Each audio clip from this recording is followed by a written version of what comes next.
Howdy folks, Grebner here with Grebner Outdoors. New videos every Saturday, so if you don't want to miss out on your Grebner Outdoors Saturday morning cartoon awesomeness, make sure to click subscribe and check my channel every Saturday for new videos. Walking out after another morning hunt, but you guys have got to catch up on what happened last week in Grebner Outdoors Illinois Archery Season 2016.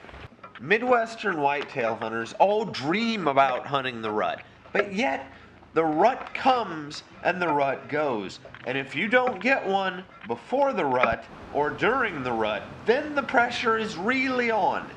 As always, everything is always so perfect just before dawn, when anything and everything is possible, and tussocks of grass and waving weeds become deer in the phantasmagoria of the imagination. But when daylight comes, it washes it all away, and you know in your bones and in your heart that you have a long day ahead of you. And yet, sitting, watching, waiting, listening, staring, burning a hole with my eyes through my failed food plot, I realized that the whitetail hunting marketing conglomerates really have it figured out. They've got it figured out that we will buy food plot seed, hand over fist, and hobby farm it. And they've figured out that we will dump deer piss $15 to $30 a bottle on the ground, as if we were doing witchcraft. And so, I was staring at some rutted up ground, watching, waiting, listening, the wind blowing out of the absolute wrong direction, but at least I was sitting upon a rub line. How ironic is whitetail hunting? Almost all the crops were picked now.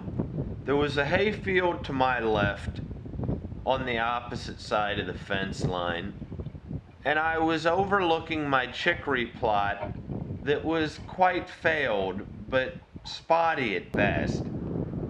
Watching, waiting, listening, I had gotten into my stand a little bit after the stroke of noon.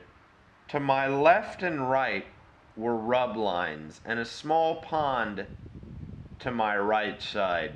Every day of hunting is exactly the same, but every day of hunting is just a little bit different. Illinois, outside of the tall timber, is so open and flat when all the crops are out. You can see literally for miles, which is good if you do get an arrow into a deer, simply because it means the deer has to cross at least 1,000 yards of open ground before it would get to any cover. So it would make the deer probably go down inside of you. The downside is, without that timber there is no mystery. And sitting, watching, waiting, listening, plotting and scheming as the magic hour finally began to pass me by, I wondered, had I missed my chance? But Santiago fished 84 days without catching a fish, and so I would hunt. Despite my disparaging remarks about food plots and deer scents, it didn't stop me from shelling out over $100 to put in a throw and grow plot on top of the tilled up corn stubble, and it didn't stop me from buying a whole bunch of estrus lure to put on a drag line in preparation for the rut. Every day of hunting is exactly the same, but every day of hunting is just a little bit different. And the slow descent into madness continued. An unseasonably warm November 1st evening, I was sitting on the ground about 50 yards from my stand that overlooked the cornfield, watching, waiting, listening, occasionally Osage oranges dropping and causing my nerves to shatter when squirrels ran through the leaves behind me. I had my bow in my hand, occasionally, hoping that a deer would pass me. Everything was perfect, even down to the wind, and yet I had chosen the wrong set. I watched a buck, large enough that I could count his points from across the field, pass my twisted trees ground set. And all I could do was throw my hands up and laugh at my own futility. I was so intent at watching the buck up on the hillside in the gathering darkness that I had not even paid attention to the does that were coming from beneath my stand that overlooked the cornfield and working their way across the field toward me. I had no idea that they were there until within 15 yards of me they walked past me as I stood up in the darkness to actually call it an evening. They were bold as brass, knowing that the shooting light had passed, and paid me no mind. It was an afternoon and evening hunt. It was the absolute perfect hunting, but yet every day of hunting is exactly the same. But every day of hunting is just a little bit different. The same primal emotions, the same excitement, the same disappointment, and yet every day of hunting is just a little bit different. Different sights, different sounds, different smells. The wind was absolutely perfect for ambush.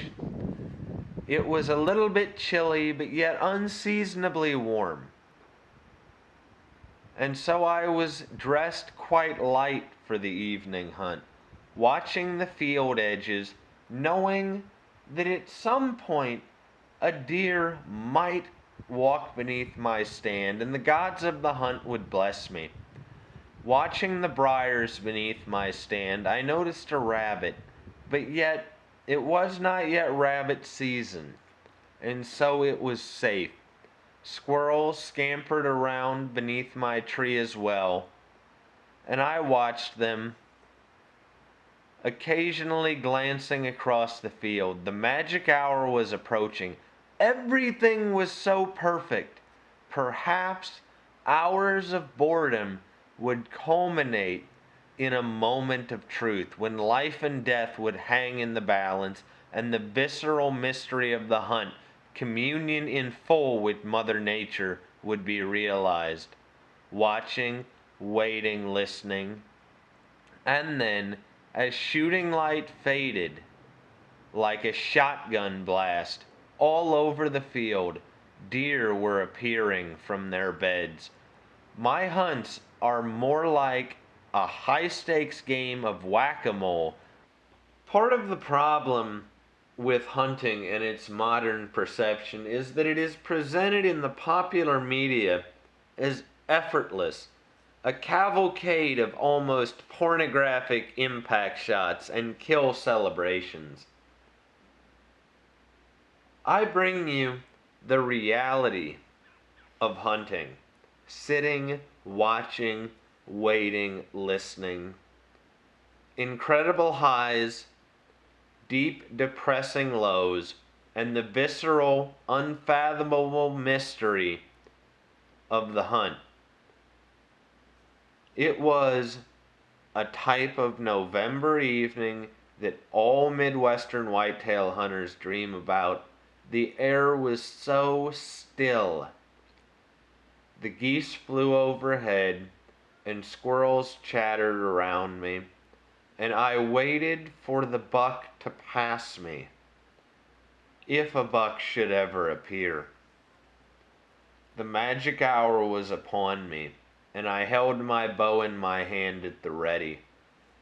I had 2 points of ambush, but yet, as the night came down and shooting light faded to almost nothing, I realized that I, the great hunter, had been outwitted yet again. These Illinois whitetails are mighty wilder than what you might be led to believe. Sex is not like pornography. Hunting, generally speaking, is not like what you see on TV.